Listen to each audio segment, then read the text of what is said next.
Nearly 80 educators from across the islands are on Oahu working to promote racial and social justice in education, thanks to an event hosted by the Hawaii State Teachers Association. Joining me to explain more is one of the organizers. This is Jodi Kunimitsu, a math teacher at Maui High School. So thank you for coming from Maui, sister. Thank you. We appreciate it. And you're also the leader in the Hawaii State Teachers Association that represents more than 13,000 public and charter school teachers across the state. And you are a leader in specifically the Human and Civil Rights Committee. Is that correct? Yes. Okay, I wanted to make sure I got that right. Yeah. Tell us exactly what this committee does within the HSTA.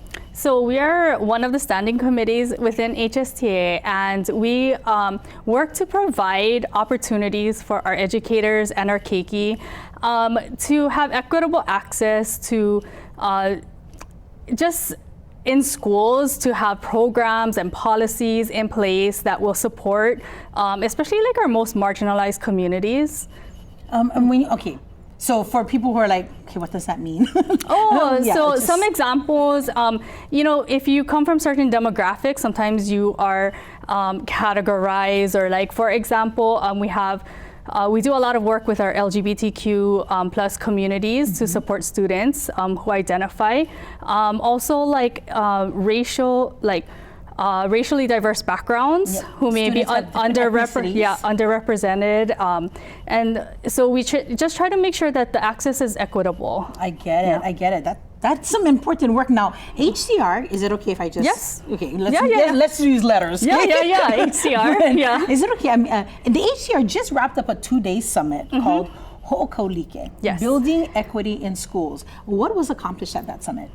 So what we wanted to accomplish was to connect educators from across Hawaii who don't necessarily get the opportunity to work together because of our geographic separation, and have them be able to talk about some of the issues in racial and social justice and start projects in their local communities that would hopefully take off and result in new policies or different programs that would support our students. Do you have a suggestion of one of the projects that was proposed?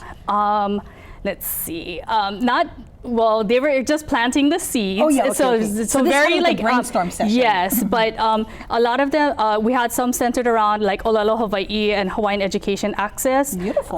We had some about student belonging, like just having that sense of belonging in schools.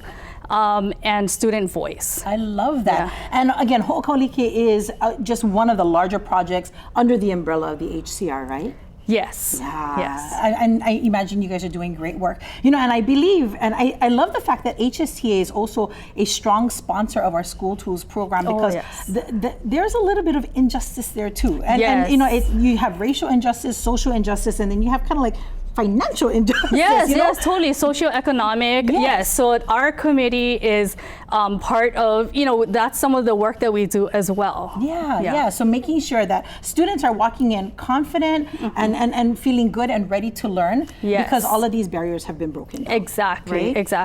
Creating that safe space. Yeah. Thank you so much for that. Is there a way that we can support the HSTA and what you folks do, or to find out a little bit more about the initiatives that you folks are working on? Is there some place that we can go online? You can go to our website, hsta.org/HCR. Awesome. Well, Jodi, thank you so much for joining us on this Aloha Friday. Thank you. Thank you for supporting our School Tools program too. We're making sure all of our keiki have. Of course. Thank you. And they're all happy in the classroom.